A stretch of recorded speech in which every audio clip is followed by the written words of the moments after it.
Que el Señor nos bendiga, seamos bienvenidos a la casa de nuestro Dios. Qué bueno verles en este viernes en su iglesia.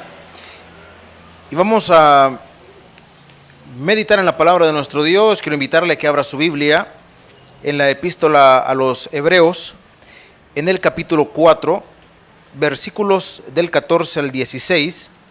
Hebreos capítulo 4, versículos del 14 al 16. La meditación de esta noche: barreras que impiden nuestra comunión con Dios. Barreras que impiden nuestra comunión con Dios. Vamos a meditar en esta porción de la Escritura, capítulo 4, versículos del 14 al 16 de la epístola a los Hebreos. Cuando lo encontremos puestos en pie, le damos lectura a la palabra de nuestro Dios. Yo leo el versículo 14, usted el 15 y juntos el versículo 16. ¿Lo tenemos? Señor del cielo, no cayó la rata hoy. Muy triste los oigo. ¿Lo tenemos? Yo creo que sí cayó, pero ya lo debían, ¿verdad? Ya lo fue pasando nada más. Bueno, capítulo 4, versículos 14 al 16. Yo inicio, dice la porción de la palabra de nuestro Dios. Por tanto, teniendo un gran sumo sacerdote que traspasó los cielos, Jesús, el Hijo de Dios, retengamos nuestra profesión. En el 15.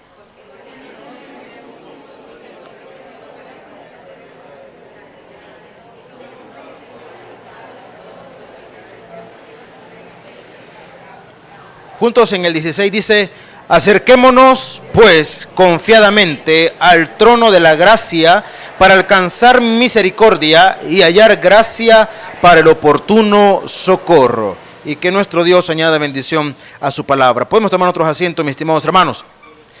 Hay algo en lo que hemos insistido por mucho tiempo, y es que Dios, y escuche esto por favor, Dios no tiene favoritos. Dios no tiene favoritos. Alguien podrá decir, pero mire, entre los apóstoles, ¿cuántos apóstoles eran, hermano? ¿Cuántos apóstoles eran? No los oigo muy convencidos. ¿Cuántos apóstoles eran? ¿Y discípulos? Muchos, ¿verdad? Entre los apóstoles, dirán algunos, mire, habían 3 que estaban más cerca de él. Y dentro de esos 3 había uno al que incluso se le llamaba el discípulo amado. ¿Que era quién, hermanos? Juan, ¿verdad? El más joven de todos. Y si reafirmamos, o mejor dicho, si insistimos, mire, si Dios no tenía favoritos, ¿por qué Jesús tenía 3 de entre los 12? Tenía 3 que estaban más cercanos, y de entre los 3 había uno que estaba más cercano todavía. Bueno, y no que no tenía favoritos, pues, es que Él no tiene favoritos, pero sí tiene íntimos. Dios no tiene favoritos, pero sí tiene, ¿qué, hermanos? Íntimos. ¿Cuál es la diferencia? Que el favoritismo viene de parte del individuo. Yo decido, ¿verdad?, con quién tener mayor cercanía, con quién tener mayor tolerancia, pero el íntimo es aquel que se va, por decirlo de esta manera, que se va ganando esa posición. ¿A través de qué se la va ganando? Bueno, en el caso de nuestro Señor Jesucristo, o en el caso de Dios, podríamos decir, a través de la fidelidad, a través de la sinceridad, a través de la comunión. Hermano, Dios no tiene favoritos, Dios tiene íntimos, y todos nosotros podemos estar en esa categoría, en la categoría de íntimos. Ahora, el problema es que algunos podrían reflexionar, o podríamos reflexionar, bueno, ¿por qué yo no puedo ser, o por qué yo no puedo estar dentro de esa categoría entre íntimos de Dios? La respuesta: porque en algún momento hay obstáculos, hay barreras que nos van a impedir tener esa comunión plena con Él, o poder acceder a esa intimidad con Él. Y en esta noche se trata de hablar un poco acerca de esas barreras que impiden, hermano, nuestra comunión con Él, o por qué no decirlo, lo que en algún momento nos genera tropiezo para no ser parte de los íntimos de Dios. Ahora, vamos a la luz de la Escritura. Vaya a ser el versículo 14, por favor, e iniciamos. Dice de la siguiente manera: por tanto, teniendo, ¿qué dice, hermanos? Un gran sumo sacerdote que traspasó los cielos. ¿Quién es ese sumo sacerdote? Jesús, el Hijo de Dios. Retengamos nuestra profesión. Ahora, Primero le explico a qué se refiere. Recuerde que la epístola a los Hebreos es una forma abreviada, es como un compendio de todo el Antiguo Testamento. O sea que si usted quiere comprender plenamente la epístola a los Hebreos, usted tendría que conocer el Antiguo Testamento. Porque Hebreos toma mucho las figuras figuras antiguo testamentarias, el sacrificio, el sacerdocio, el altar, todo eso lo retoma mucho Hebreos. Entonces, cuando habla del sumo sacerdote, recordemos que la función, óigame bien, la función, el oficio del sumo sacerdote era presentar las peticiones, las necesidades del pueblo a Dios. Y el sumo sacerdote era una forma, una figura del que tenía, digamos, la mayor jerarquía dentro de los que servían a Dios en el templo. El sumo sacerdote se presentaba delante de Dios una vez al año para pedir perdón por sus pecados y los pecados del pueblo. Los requisitos que ese sumo sacerdote tenía que cumplir eran muy estrictos, conforme a la ley, muy, muy estrictos. Tanto así que si no cumplía con todos los requerimientos que se establecían, él podía morir fulminado cuando se presentaba delante de Dios. Entonces, el sumo sacerdote, lo interesante es que él presentaba perdón, le dije, por sus pecados y por los del pueblo. Ahora, Jesucristo toma la figura del sumo sacerdote con la diferencia que él no venía a ofrecer sacrificio por su pecado, porque no lo tenía. Él venía, hermano, no a cubrir los pecados del pueblo, porque no era su función. Él vino a borrarlos. Él vino a borrarlos. Por eso se toma la figura del sumo sacerdote. Ahora, entremos en detalle. ¿Qué puede impedir mi comunión con Dios si Jesucristo es el sumo sacerdote que fue, hermano, delante del Padre y presentó la justificación que me declaraba a mí como perdonado? El detalle es que la incredulidad, en algún momento lo hablamos no hace mucho tiempo acá, la incredulidad, hermano, es un aspecto que definitivamente detiene la manifestación del obrar de Dios. Decíamos en aquel momento, Dios es todopoderoso. No hay nada que pueda disminuir el poder de Dios, pero sí hay algo que puede, hermano, detener la manifestación de su poder. Y conforme a la Escritura nos damos cuenta que eso que detiene, hermano, esa manifestación del obrar de Dios se llama incredulidad. Entonces, ¿por qué yo no puedo ser parte de los íntimos de Dios? Porque muchas veces nosotros estamos en la iglesia, estamos en un culto como este y algunos todavía cuestionan o todavía dudan si es que Dios realmente está escuchando sus peticiones. ¿Alguna vez ha sentido usted que no está siendo escuchado por Dios? ¿Alguna vez ha pensado que quizás sus oraciones no van a tener respuesta? En algún momento quizás ha orado, hermano, y como no ve la respuesta, ¿será que en algún momento dudas que si realmente Dios estará escuchando su clamor? Hay personas que se atreven a expresarlo, diría yo, con cierta espontaneidad o con cierta sinceridad y con cierta inocencia en algún momento. Alguien me dijo una vez, mire, me dijo, yo no sé si Dios me oye, porque imagínese, me dijo, cuando yo estoy orando, imagínense cuánta gente alrededor del mundo está orando al mismo tiempo que yo. ¿Y cómo puedo saber que Dios me va a escuchar a mí y no a todos los demás? ¿Qué le parece el razonamiento? ¿Qué le parece? ¿Cómo sé que Dios me está escuchando a mí y no a todos los demás? El detalle es que lógicamente lo vemos desde la perspectiva terrena, desde la perspectiva humana. Desde la perspectiva humana nosotros no podemos escuchar a todo el mundo al mismo tiempo, hermano. La gran diferencia es que Dios no tiene relaciones colectivas, Dios tiene relaciones individuales. Y cada uno de nosotros cuando dirige, hermano, su oración a Dios, Dios lo toma muy en cuenta. Dios está muy atento a su oración. Si aquí la pregunta es bien sencilla, ¿cree usted que Dios escucha su oración? Porque si usted no lo cree, hermano, pues por eso es que no entramos en esa categoría de íntimos de Dios. Y hace un tiempo meditábamos en algo, a la luz de la palabra, en Hechos de los Apóstoles, por cierto, que el título era como hasta cierta forma contradictorio, porque hablábamos de creyentes incrédulos. Algunos quizás lo recordarán. Y bueno, ¿cómo es eso? Creyentes e incrédulos. Si es creyente no puede ser incrédulo, y si es incrédulo no puede ser creyente. Pues fíjese que en Hechos de los Apóstoles encontramos un ejemplo de creyentes incrédulos, y se lo he citado en varias oportunidades.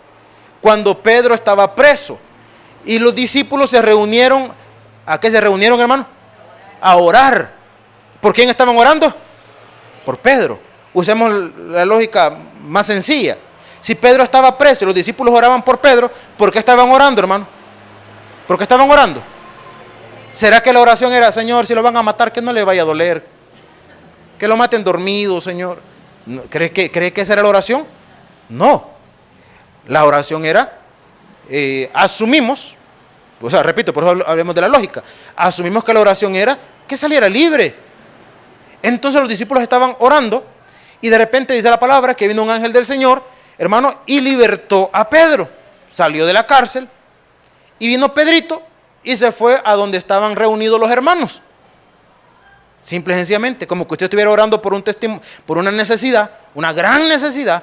Usted tiene una respuesta a esa gran necesidad y en gratitud al primer lugar donde debería venir usted para darle gracias a Dios y testificar del obrar de Dios. ¿A dónde sería, hermanos? A la iglesia, ¿verdad? Entonces Pedro sabía dónde estaban los hermanos. Pedro se va donde los hermanos. Lógicamente estaba cerrada la puerta. Pedrito toca la puerta. Estaba una hermanita ahí que cuando preguntó quién era, pues Pedrito ha de haber respondido como todos nosotros respondemos. ¿Quién es? ¿Qué respondemos? Yo, ¿verdad? Y por el timbre de voz uno tiene que saber quién está al otro lado. Entonces cuando la muchacha se dio cuenta que era Pedro, en lugar de abrir la puerta, y estoy relatando lo que dice la Biblia, hermano, en lugar de abrir la puerta, ¿qué hizo la muchacha? Se fue corriendo y fue a decirle a los hermanos. ¿Qué le fue a decir a los hermanos? ¿Alguien recuerda? Mataron a Pedro. Allá está el fantasma de Pedro tocando la puerta. Bueno, si estaban orando por la libertad de Pedro, entonces ¿por qué fue a decir que estaba muerto? Y para colmo supersticiosa, el fantasma de Pedro está allá. Entonces se da cuenta que algunas veces nosotros oramos y oramos no creyendo que podemos obtener una respuesta de parte de Dios. Entonces, si nosotros oramos con incredulidad, hermano, ¿cómo entonces vamos a ser parte de esos íntimos de Dios? De esos íntimos de Dios. Pero mire, y como Dios allá en el cielo, esa expresión de que Dios allá en el cielo, como quien dice, ¿y cómo me va a oír Dios, verdad? Está tan lejos, tan lejos. Hermano, Dios no está lejos. Dios no está lejos. Recuerda las palabras de Jesucristo, donde 2 o 3 estén reunidos en mi nombre. ¿Qué dijo? O sea que Él no está a la distancia. Él está no solamente con nosotros, sino que está en nosotros. Está en nosotros. Entonces, mis estimados hermanos, la incredulidad, la duda, limita, o mejor dicho, es una barrera que nosotros levantamos que no nos permite tener una comunión plena con Dios. Hermanos, se imagina por un momento, porque también este es otro argumento que algunos en algún momento han concebido. Mire, Dios ha de estar tan ocupado, que va a tener tiempo para mí, Dios. Imagínense, está tan ocupado viendo que todo el cosmos está en equilibrio, ¿verdad?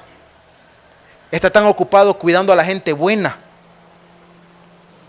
Está tan ocupado, qué sé yo, haciendo tantas cosas. ¿Será que Dios me va a escuchar a mí? Me gustó mucho cómo lo ilustró alguien en una oportunidad y lo dijo de la siguiente manera: que cuando usted ora, y si Dios estuviese reunido en el cielo con todos sus ángeles, ¿verdad? En una reunión sumamente importante, pero si usted en ese momento decide hablar con Dios, Dios le dice a todo su ejército: muchachos, suspendemos la reunión, mi hijo quiere hablar conmigo. ¿Qué le parece? Es como que usted dejara de chatear para hablar con su hijo, papá. Espérate, bicho, necio, aquí. Es como que usted dejara de hacerlo. Entonces, me gustó mucho cómo lo ilustró, porque, hermano, para Dios, escuche esto por favor, para Dios es importante lo que usted tiene que decirle. Para Dios es importante, hermano. Lo que usted tiene que decirle a Dios le importa, y le importa mucho. Ahora, una vez más, ¿cuál es el detalle? ¿Cree usted que es así? Porque si no lo cree, seguimos hablando de la incredulidad. Mire, yo orando por un dolorcito de cabeza, y usted cree que eso es importante para Dios. Hermano, eso no lo sé yo. Si usted es íntimo de Dios, todo lo que a usted le pasa, a Dios le interesa. A Dios le interesa. Si usted no se siente parte o no quiere ser parte de los íntimos de Dios, vaya a buscar una Dolofin Gelatomba, hermano. O una pastilla milagrosa, la acetaminofén, cura de todo. Vaya a buscarla. Para Dios, lo que usted tiene que decirle es sumamente importante. Sumamente importante. Otro argumento que algunas veces concebimos es que, mire, yo podría orar, pero ¿será que Dios quiera recibirme? Una vez le decía a una persona, mire, abra su corazón a Jesús y recíbale como su Señor y Salvador. Y la persona me hizo una referencia y me dijo, es que yo no tengo que recibirlo a Él, me dijo. Él tiene que recibirme a mí. Porque yo no sé si Él quiere recibirme. Porque ¿cómo no voy a querer yo estar en comunión con Él? Pero querrá Él estar en comunión conmigo. Y parecería razonable su argumento. Podría parecer razonable. Una vez más, bajo la perspectiva humana. Porque el ser humano, por más que usted le diga, por más que usted crea que no lo es, el ser humano en cierta medida es medio resentido. ¿O no hay resentidos entre estas comunidades de creyentes? ¿No hay resentidos? ¿Es usted de los que hace un favor y si no le dan ni las gracias, usted dice, no, pues no, si ni siquiera lo hice para que me diera las gracias? ¿Será? ¿Será? Porque habemos algunos que mínimamente esperamos que nos digan gracias, ¿o no? ¿O no, hermano? Usted hace un favor y la otra persona, pues, acepta su apoyo, su ayuda, y después se va pasando. Y usted se queda, gracias. Al menos las gracias espera que le den, ¿o no? Y si usted ha apoyado mucho a alguien, y si usted ha sido, digamos, de ayuda para alguien, y si de repente esa persona a quien usted ha ayudado, quien usted ha apoyado mucho, de repente se porta deslealmente con usted, de repente usted se siente dañado u ofendido por alguna actitud que esa persona ha hecho, pregunta, ¿no se sentiría incómodo, molesto? ¿No se sentiría en alguna forma que no quisiera que se acercara y estuviera delante de usted porque se siente dolido?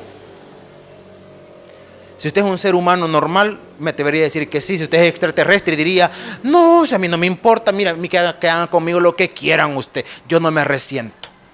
Yo a todo mundo le pelo los dientes. Bueno, usted ha de ser de Júpiter, de Marte, qué sé yo, ¿verdad? Los seres humanos comunes y corrientes, nosotros los simples mortales, en algún momento podemos experimentar eso. Entonces, a veces nosotros evaluamos las cosas desde ese punto de vista, creyendo que Dios tiene actitudes humanas. Y la referencia bíblica para hablar de que Dios no tiene actitudes humanas, porque hay cosas que nosotros se las atribuimos a Dios, hermano. No es que Dios las tenga, porque la Biblia no dice que Dios sea resentido, pero nosotros a veces creemos que sí lo es. Tanto así que cuando fallamos, cuando pecamos, nos sentimos indignos y creemos que Dios no nos va a escuchar. Ese es atribuirle a Él una imperfección humana. Vamos a la base bíblica. ¿Recuerda usted la parábola del famoso hijo pródigo? Veamos a grandes rasgos los detalles de esa parábola. Primero, era un bicho malcriado. Malcriado. ¿Por qué malcriado? Porque no se lo dijo explícitamente, pero en otras palabras, ¿verdad? Le dijo al papá, papá, ya me cansé de esperar que te murieras y nunca te morís, así que dame la herencia ya. Porque la herencia se daba después de la muerte, o se entregaba, ¿verdad? Se heredaba hasta que la persona había muerto. Entonces vino el hijo y le dijo, padre, dame la parte de los bienes que me corresponden. Heredame en vida, porque ya me cansé de esperar que te murieras y nunca te morís. Era mala hierba el viejito quizás, ¿verdad? no te morís, le dijo. Entonces vino el papá. La Biblia no narra qué pudo haber experimentado el padre ante semejante, digamos, malcriadeza de su hijo. La Biblia no menciona qué reacción tuvo. La Biblia menciona que le entregó la parte de los bienes que le correspondían. Probablemente, aunque el padre tuviese muchos bienes, aunque el padre estuviese muy holgado en su condición económica, hermano, todo cuesta. Todo cuesta. Yo le preguntaría a usted como padre de familia, ¿cuánto le cuesta a usted ganar $300? ¿Va? ¿Cuánto le cuesta ganar $300? A algunos les cuesta 2 semanas, a algunos casi el mes. ¿Se imagina que usted le diera a su hijo, no 300, 600 pesos, usted da $600? Y de repente, usted se los da, qué sé yo, para que se pague el colegio, la universidad, para que se compre ropa o para que se compre, qué sé yo, un medicamento, para que pase consulta, qué sé yo, para algo productivo. Y de repente el bicho viene contento hasta tomando ese selfie, ¿verdad? Porque compró un celular de 600 pesos. Y el día que se venía tomando la primera selfie, en el bus, se lo roban usted. Y llega el bicho, fíjate que perdí los $600. ¿Y cómo los perdiste? Compré un teléfono. Yo no te lo di para el teléfono. Y para entonces ya va el primer mamellazo, ¿verdad? Que yo no te lo di para un teléfono, sí, pero es que yo lo quería, estaba bien bonito. Y estaba en oferta porque normalmente valía 900. Pero en Black Weekend lo compré en 600. ¿Y dónde está el dichoso teléfono? Me lo robaron. Capaz, bueno, no sé qué harían algunos, ¿verdad? Usted no pensaría mucho en el hecho de que se lo robaron, sino cuánto le costó a usted poderle dar ese recurso. Entonces, el padre del hijo pródigo, hermano, le dio la parte de los bienes que le correspondían. No debe haber sido poco. El muchacho fue y vivió, como dice, perdidamente. Se gastó, o por qué no decirlo, malgastó los bienes que su padre le había dado al punto de quedar, hermano, en la bancarrota. En la bancarrota. Al estar, bueno, después de tenerlo todo, quedó tan acabado, que quiso alimentarse de la comida de los cerdos, hermano. Entonces yo siempre he dicho que el hijo pródigo era medio sinvergüenza, pero no era vivo también. Porque cuando se vio acabado, cuando hubo tocado fondo, el muchacho hizo una reflexión y dijo, si en la casa de mi papá, los trabajadores de mi papá están mejor que yo. Y me encanta porque no dijo en la casa del viejo, en la casa del maestro aquel. Siempre les he dicho de que no existe la figura del ex papá o de la ex mamá. Esa figura no existe. Por más que usted se enoje con su papá, por más que usted se enoje con su mamá, por más que usted quiera negar al viejito o a la viejita, no existe la figura del ex papá o de la ex mamá. No existe. Usted se pudo haber peleado y peleado feo con su papá o con su mamá y pueden pasar 10 años sin que usted le hable, pero si en algún momento la ve y la ve a la distancia, usted va a decir, ve, allá va ¿quién? Mi papá o mi mamá. Porque no existe esa figura. El hijo pródigo, hermano, fue un malcriado. Fue alguien que malgastó los bienes del padre, que le había costado probablemente mucho adquirirlos. Y cuando se vio tocado fondo, le dije, no dijo, ve en la casa de aquel señor que una vez fue mi papá. No dijo eso, dijo en la casa de mi padre. Y fue sin vergüenza porque hasta armó el discurso, hermano. Hasta armó el discurso y dijo, ya sé, dijo, voy a ir donde mi papá y le diré, Padre, he pecado contra el cielo y contra ti. No soy digno de ser hecho como uno de tus hijos. Hazme como uno de tus jornaleros. No, si semejante sin vergüenza. Hizo guión y se fue para la casa del papá. Y cuando el padre lo vio venir, el padre salió al encuentro. Tome en cuenta que el padre es la figura de Dios, el hijo es la figura de todos nosotros. Pero mire, o sea, yo no me he gastado nada de Dios, ¿cómo no? Las oportunidades que Dios le ha provisto. Hermano, ¿cuántas veces Dios ha querido tenerlo cerca y nosotros de forma malcriada le hemos dado la espalda? ¿Cuántas veces hemos sido desagradecidos por lo que Él ha hecho por nosotros? Sí, hemos sido malcriados también. Las veces que le fallamos continuamente. ¿Y sabe qué tan maravilloso es Dios? Hermano, que Dios no nos cierra la puerta. Dios no nos cierra la puerta. Cuantas veces usted quiera venir a Él, Él le está, hermano, Él está dispuesto para recibirlo. Él está dispuesto para recibirlo. En la figura humana, en la figura terrena, hermano, hay padres, hay madres, que sus hijos se han portado tan mal que en algún momento, con el dolor de su alma, porque no creo que lo hagan de una forma insensible, pero con el dolor de su alma les han cerrado la puerta porque dicen, mire, yo le he abierto o le he dado oportunidades tantas veces, una, otra y otra y otra.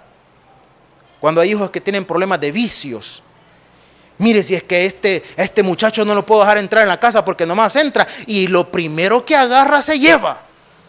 Guacales, platos, hasta el chucho, pues. Nunca he visto gente que ha andado vendiendo perros, hermano. Sí. Una vez andaba un fulano allá en el centro. Andaba vendiendo la camisa que andaba puesta. Y le digo porque a mí me lo ofreció. Colocho me dijo. ¿Qué onda? Le dije yo. Comprámela, me dijo. Me le quedé viendo. No me queda, le dije yo. Hermano, a ese punto. Hay familias que les han cerrado la puerta porque dicen, yo no lo puedo dejar entrar. Porque mire, me hace cada cosa, el tambo del gas, todo. Y dice, no, yo ya no le abro las puertas. Ese es en el plano terrenal. Dios, ¿cuántas veces le hemos hecho la misma, hermano? ¿Cuántas veces? Y Dios sigue teniendo la puerta abierta para nosotros. Sigue teniéndola. Entonces, la incredulidad y la duda, cuando nosotros cuestionamos y decimos, ¿será que Dios quiera recibirme? La respuesta es sí, hermano. Dios siempre tendrá los brazos abiertos para usted y para mí. Siempre, siempre, siempre. Y una vez más cuestionamos, ¿lo cree usted? Porque si no lo cree, pues por eso es que no es parte de los íntimos de Dios. Por eso es que no lo somos. Pero mire, y a pesar de lo que yo soy, ¿será que Dios quiera tenerme así cerquita de Él? Nuestro pastor general tenía una teoría, no es tan, bueno, bastante acertada, mejor dicho, bastante acertada. Y decía, si bien es cierto, pues retomamos el ejemplo que veníamos, de los hijos que tienen problemas y todo, y que los padres muchas veces les cierran la puerta, pero se ha fijado una cosa, por más que le cierran la puerta, pero nunca le niegan la comida. ¿Se ha fijado en eso? Nunca le niegan la comida. Siempre. Y a veces uno de los dos padres es más rígido y el otro es como que más sensible, ¿verdad? Más sensible. Generalmente